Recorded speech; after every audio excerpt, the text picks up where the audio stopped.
ಪವಿತ್ರಾತ್ಮ ಬರುವುದು, ಪರಸ್ಪರನ ಸತ್ಯ ನೆರಳು ನಿನ್ನ ಮೇಲೆ ಬೀಳುವುದು. ಆದ್ದರಿಂದ ಹುಟ್ಟುವ ಪವಿತ್ರ ಶಿಶುವು ದೇವರ ಮಗನೆನ್ನಿಸಿಕೊಳ್ಳುವನು. ಇಗೋ ನಾನು ಕರ್ತನ ದಾಸಿ, ನೀನು ಹೇಳಿದಂತೆ ಆಗಲಿ.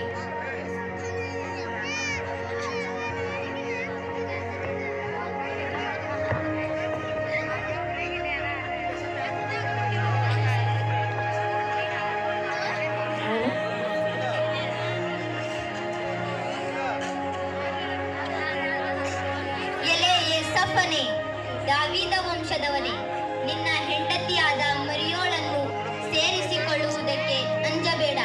ಆಕೆಯ ಗರ್ಭವು ಪವಿತ್ರಾತ್ಮದಿಂದಲೇ ಆದದ್ದು. ಆಕೆಯು ಒಬ್ಬ ಮಗನನ್ನು ಹೇರುವಳು. ಆತನಿಗೆ ಯೇಸು ಎಂದು ಹೆಸರಿಡಬೇಕು. ಆತನೇ ತನ್ನ ಜನರನ್ನು ಪಾಪಗಳಿಂದ ಬಿಡಿಸಿ ಕಾಯುವನು. ಆಯಿತು, ಹಾಗೆ ಆಗಲಿ.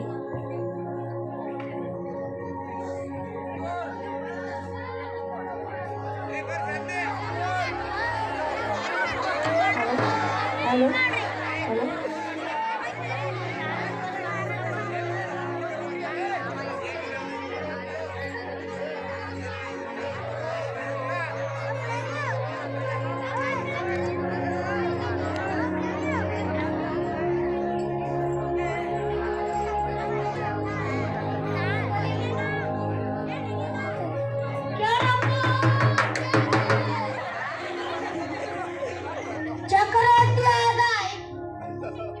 ಚಕ್ರವರ್ತಿಯಾದ ಐಗುಪ್ತನ ಅಪ್ಪಣೆ ಏನೆಂದರೆ, ಎಲ್ಲರೂ ತಮ್ಮ ತಮ್ಮ ಊರುಗಳಿಗೆ ಹೋಗಿ ತಮ್ಮ ಹೆಸರನ್ನು ನೋಂದಾಯಿಸಿಕೊಳ್ಳಲು ಕೇಳಿಕೊಳ್ಳುತ್ತೇನೆ. ಕೇಳಪ್ಪ.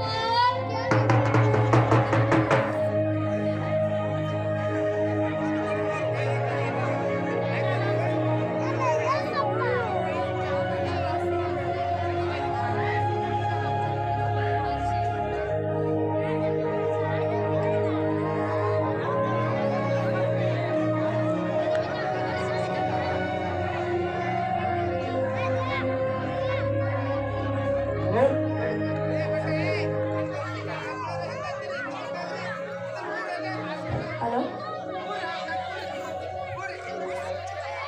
ಮರಿಯೋಳೆ, ನಮ್ಮ ಹೆಸರನ್ನು ನೋಂದಾಯಿಸಿಕೊಳ್ಳಲು ಬೆತ್ಲೆಹೇಮಿಗೆ ತಾನೇ ಹೌದು, ಬೆತ್ಲೆಹೇಮಿಗೆ ತಾನೇ ಹೋಗಬೇಕು.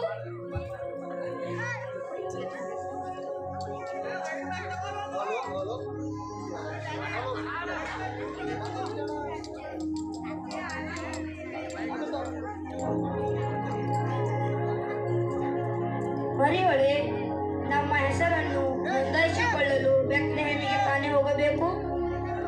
ಹೌದು, ಬೆತ್ಲೆಹೇಮಿಗೆ ತಾನೇ ಹೋಗಬೇಕು. ಹಾಗಾದರೆ ಹೋಗಬೇಕಾದ ಎಲ್ಲ ಕಾರ್ಯಗಳನ್ನು ನಾನು ನೋಡಿಕೊಳ್ಳುತ್ತೇನೆ. ಆದಷ್ಟು ಶೀಘ್ರ ನಾವು ಹೊರಡೋಣ.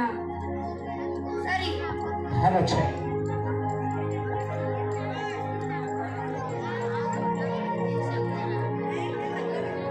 ಹಲೋ ಅಮ್ಮನವರೇ, ನಾವು ಗಲಿಲಾಯ ಸೀಮೆಯ ನಜರೇತ್ ಎಂಬ ಊರಿನ ಹೆಸರನ್ನು ನೋಂದಾಯಿಸಿಕೊಳ್ಳಲು ಬಂದಿದ್ದೇವೆ. ಈಕೆಯು ನನ್ನ ಹೆಂಡತಿ ಮರಿಯೋಳು. ತುಂಬ ಗರ್ಭಿಣಿಯಾಗಿದ್ದಾಳೆ. ಸ್ವಲ್ಪ ಹೆರಿಗೆ ಮಾಡಕ್ಕೆ ಸ್ಥಳ ಕೊಡುವಿರಾ? ಅದರಲ್ಲಿ ಜಾಗ ಇಲ್ಲ, ನೀವು ಹೋಗಿ.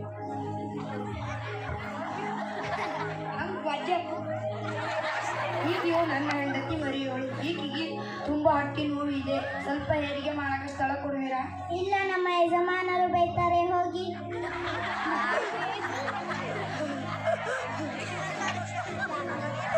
ಈಕೆಯು ನನ್ನ ಹೆಂಡತಿ ಮರಿಯೋಳು. ತುಂಬ ಗರ್ಭಿಣಿಯಾಗಿದ್ದಾಳೆ. ಸ್ವಲ್ಪ ಹೆರಿಗೆ ಮಾಡಕ್ಕೆ ಸ್ಥಳ ಕೊಡುವಿರಾ?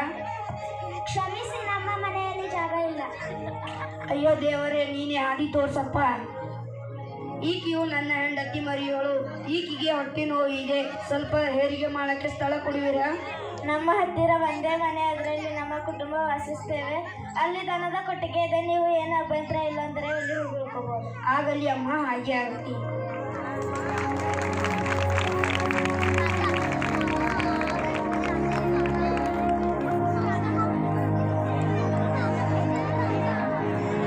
ಹಲೋ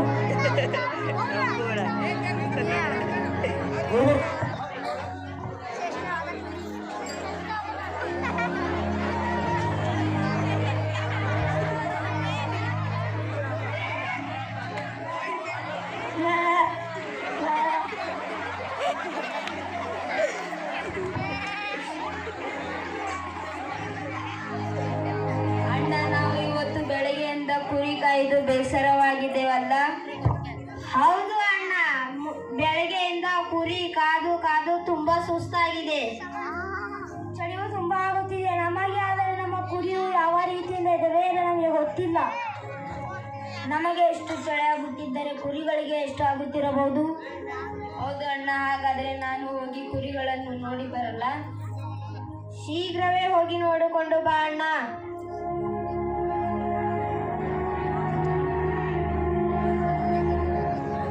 ಅಣ್ಣ, ನಮ್ಮ ಕುರಿಗಳು ಬಹಳ ಚೆನ್ನಾಗಿವೆ. ತುಂಬಾ ಚಳಿ ಆಗುತ್ತಿದೆ, ಏನಾದರೂ ಉಪಯೋಗ ಮಾಡಬೇಕಲ್ಲವೇ? ಹೌದೇ, ಹಾಗಾದರೂ ನಾವು ಮನೆಗೆ ಹೊರಡಲು ಸಾಧ್ಯವಾಗುವುದೇ?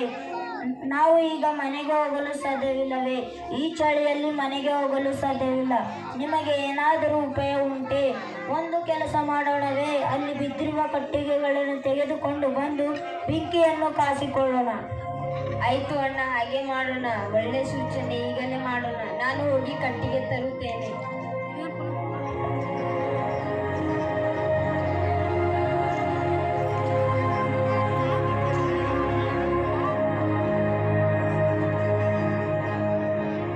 ಅಪ್ಪ, ಈಗ ನನಗೆ ತುಂಬಾ ಬೆಚ್ಚಗಾಗಿದೆ.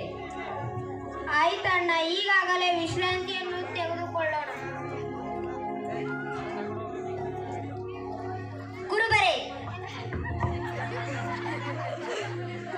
ಕುರುಬರೇ, ಹೆದರಬೇಡಿರಿ. ಇಗೋ, ಶುಭ ಸಮಾಚಾರವನ್ನು ನಿಮಗೆ ತಿಳಿಸುತ್ತೇನೆ. ಅದೇನೆಂದರೆ, ಈ ಹೊತ್ತು ನಿಮಗೋಸ್ಕರ ದಾವೀದನೂರಲ್ಲಿ ಒಬ್ಬ ರಕ್ಷಕನು ಹುಟ್ಟಿದನು. ಆತನು ಕರ್ತನಾಗಿರುವ ಕ್ರಿಸ್ತನೇ. ಆತನು ನಿಮಗೆ ಗೊತ್ತಾಗುವುದಕ್ಕೆ ಗುರುತೇನೆಂದರೆ, ಬಟ್ಟೆಯಲ್ಲಿ ಸುತ್ತಿರುವ ಒಂದು ಕೂಸು ಗೋದಲೆಯಲ್ಲಿ ಮಲಗಿರುವುದನ್ನು ಕಾಣುವಿರಿ. ಅಣ್ಣ, ಅಲ್ಲಿ ನೋಡಿ, ಏನದು ಶಬ್ದ? ಏನೋ ಪ್ರಕಾಶವಾಗಿದೆಯಲ್ಲ, ನೋಡೋಕ್ಕೆ ಭಯಂಕರವಾಗಿದೆಯಲ್ಲ. ಅಣ್ಣ, ಕೇಳಿದೀನಿ, ನಮಗೆ ರಾಜನು ಹುಟ್ಟಿದನಂತೆ. ನಮಗೆ ರಾಜನು ಹುಟ್ಟಿದಾನೆ, ರಕ್ಷಕನು ಹುಟ್ಟಿದಾನೆ. ನಮ್ಮ ಕಷ್ಟಗಳಿಗೆ ಇನ್ನು ಮುಂದೆ ಯಾವ ಚಿಂತೆ ಇರುವುದಿಲ್ಲ. ರಾಜನ ನೋಡೋದಕ್ಕೆ ಏನಾದರೂ ತೆಗೆದುಕೊಂಡು ಹೋಗಬೇಕಲ್ಲವೇ? ನಮ್ಮ ಬಳಿಯಲ್ಲಿದ್ದ ಕುರಿಗಳನ್ನು ತೆಗೆದುಕೊಂಡು ಹೋಗೋಣ. ನಮ್ಮಲ್ಲಿರುವ ಕುರಿಗಳಲ್ಲಿ ಶ್ರೇಷ್ಠವಾದ ಕುರಿಯನ್ನು ತೆಗೆದುಕೊಂಡು ಹೋಗೋಣ. ಹಾಗಾದರೆ ಬನ್ನಿ, ಹೋಗೋಣ.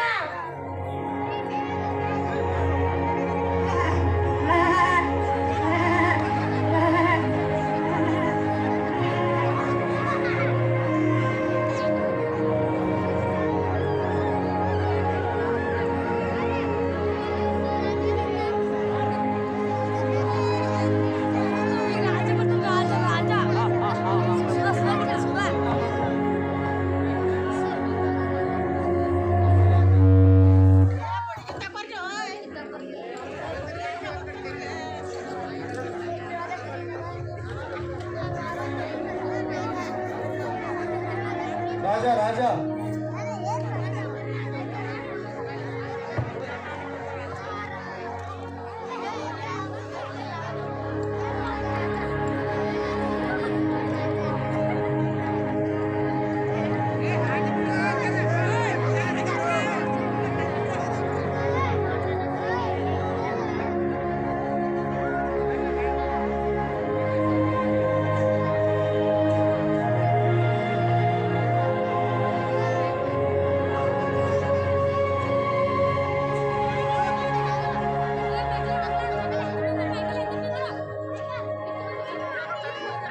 ಯಾರಿಲಿ? ಏನಾದರೂ ವಿಷಯ ಉಂಟೆ?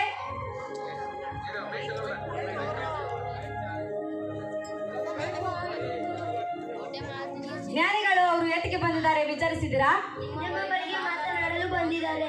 ಹಾಗೆ ಆಗಲಿ, ಅವರನ್ನು ಕರೆತನ್ನಿರಿ. ಮನೆಯರಸೆ.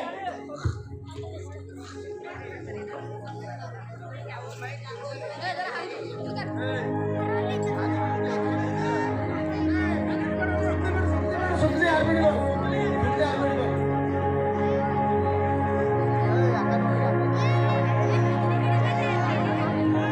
सुनते यार मेरी बात रे।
ರಾಜನಿಗೆ ಯಾವಾಗಲೂ ಶುಭವೇ. ಹಾಗಾದರೆ ನಮ್ಮನ್ನು ಭೇಟಿ ಮಾಡಲು ಬಂದ ಉದ್ದೇಶವೇನು? ರಾಜರೇ, ನಾವು ಮೂರನ ದೇಶದಿಂದ ಬಂದಿರುವ ಜಯಿಸರು. ಭೂಲೋಕದಲ್ಲಿ ಒಂದು ಅದ್ಭುತವಾದ ಮಹಾವಿಷಯನಂತೆ ಮಹಾಪ್ರಭುವೆ. ಏನದು? ಅಲ್ಲಿಯ ಬ್ಯಾಂಕ್ನಲ್ಲಿ ಒಂದು ನಕ್ಷತ್ರವು ಯೋಧರಿಗೆ ರಾಜಕುಮಾರನು ಜನಿಸಿದನೆಂದು ತಿಳಿದು ಅದು ಅರಮನೆಯಲ್ಲೇ ಜನಿಸಿರುವುದೆಂದು ಭಾವಿಸಿ ಅದನ್ನು ನೋಡಲು ಬಂದಿದ್ದೇವೆ ಸ್ವಾಮಿ. ನೀವು ಜ್ಞಾನಿಗಳ ಅಥವಾ ಅಜ್ಞಾನಿಗಳ? ಕ್ರಮಶಾಲಿಯಾಗಿ ಇಲ್ಲಿ ನಾನು ರಾಜನಿರಬೇಕಾದರೆ ರಾಜಕುಮಾರ ಜನಿಸುವುದು ಹೇಗೆ ಸಾಧ್ಯ? ರಾಜರೇ, ನಾವು ಹೇಳುವುದು ಸತ್ಯ. ನಿಜವಾಗಲೂ ರಾಜಕುಮಾರನು ಹುಟ್ಟಿದ್ದಾನೆ. ಮತ್ತೆ ಅದೇ ಮಾತು? ನೀವು ಹೇಳಿದ ಮಾತು ಏನಾದರೂ ನಿಜವಾದರೆ ಇಲ್ಲೇ ಕೊಂದು ಸಂಹರಿಸುವೆನು. ರಾಜರೇ, ನೀವು ನಂಬಿದ್ದರೂ ನಂಬದೇ ಇದ್ದರೂ ಇದೇ ಸತ್ಯ. ನಕ್ಷತ್ರವನ್ನು ಹಿಂಬಾಲಿಸಿ ಬಂದಿರುವುದರಿಂದ ತಡವಾಗಿ ಬಂದೆವು. ಯಾರಿಲ್ಲಿ? ಹೇಳಿ ಅರಸೆ. ಈಗಲೇ ಜ್ಞಾನ ಪಂಡಿತರನ್ನು ಕರೆತನ್ನಿರಿ. ಅಪ್ಪಣೆ ಅರಸೆ.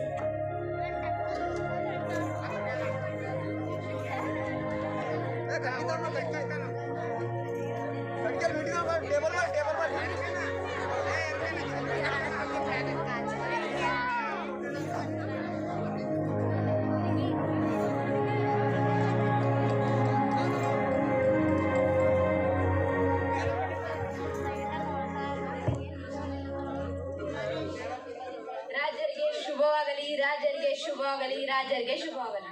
ಪಂಡಿತರೇ, ಯೋಧರಿಗೆ ಅರಸನು ಹುಟ್ಟುತ್ತಾನೆಂದು ನಿಮ್ಮ ಪ್ರವಾದಿ ಗ್ರಂಥದಲ್ಲಿ ಬರೆದಿದೆಯೇ?